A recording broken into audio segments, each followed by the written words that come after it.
Hi friends, இப்போ நம்ம சிறகடி காசை பார்க்க போகிற சிறகடி காசையில் என்னதான் ஏன் நடக்குதுங்கிற மாதிரி ஆயிடுச்சு. அப்படி என்ன ஆச்சரியம்னு பார்க்குறீங்களா? அதாவது நம்ம சீதாவோட அம்மாவை விழுந்து விழுந்து கவனிக்கிறத பார்க்கணுமே. என் சம்மந்தி தான் அப்படி இருக்காங்க, நீங்களாவது இப்படி இருக்கீங்களேங்கிற மாதிரி அவங்க மனசில் நினச்சிருவாங்களோன்னு மீனா ஒரு பக்கம் ஏக்கமாகவே பார்க்க ஆரம்பிச்சாங்க.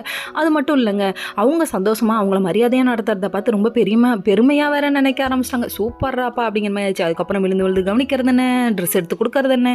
அதுக்கப்புறம் ஒரு வழியாக வீட்டுக்கு வந்துட்டாங்க. வீட்டுக்கு வந்ததுக்கப்புறம் முத்துவும் வராரு. ஏங்க லேட் ஆயிடுச்சுன்னு சொல்லி கேட்க, ஒரு சவாரி போயிட்டு வந்தேன் அப்படின்னு சொல்லிட்டு இருக்க. அப்போ ட்ரெஸ் எல்லாம் எடுத்து காமிக்கிறாங்க. பார்த்தீங்களா எப்படி பார்த்துக்கிறாங்க, அவங்க அவ்வளோ மரியாதையாக நடத்துகிறாங்க எங்கள் அம்மாவை. அதெல்லாம் பார்க்கும்போது ரொம்ப சந்தோஷமாக இருக்குன்னு சொன்னோடனே சென்டிமெண்ட்டாக ஃபீல் ஆயிடுச்சு நம்ம முத்துக்கு.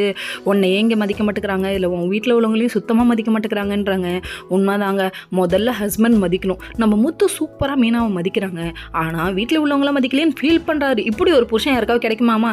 என்னை நீங்கள் நல்லா பார்த்துக்கிறீங்கன்னு சும்மா ஒரு கருத்து சொன்னாங்க மாதிரி, வேற லெவல் கருத்து. அப்படி என்ன கருத்துன்னு தானே பார்க்குறீங்க? ஒன்றும் இல்லைங்க, அதாவது ஒரு பொண்ணுக்கு சுற்றி இருக்கவங்க எத்தனை பேர் நல்லா பார்த்துக்கிட்டாங்க, புருஷன் நல்லா பார்த்துக்கலன்னா அது நரகத்துக்கு சமம்.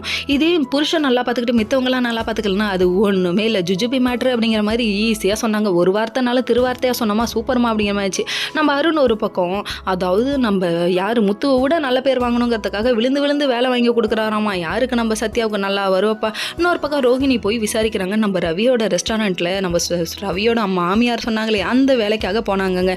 போனால் இவங்க எதுக்கு எடுத்தாலும் ரவி ரவி ரவி ரவி கண்ணை மூடி திறந்தாலே ரவி ரவிங்கிறாங்க. தொட்டு தொட்டு பேசுகிறாங்கங்கிற விஷயத்த போட்டு கொடுத்துச்சு. கட்டெருமை போட்டு கொடுக்குது பாரு அப்படிங்கிற மாதிரி இருக்குது. நல்லா இருக்க குடும்பத்தில், கூட்டாக இருக்க குடும்பத்தில் கும்மி அடிச்சுட்டு போயிடாதமா அப்படிங்கிற மாதிரி ஆயிடுச்சு. ஏன்னா இது சொன்னதுக்காகவே அவங்க பிளான் பண்ணுறாங்க பிரிக்க. ஓகே.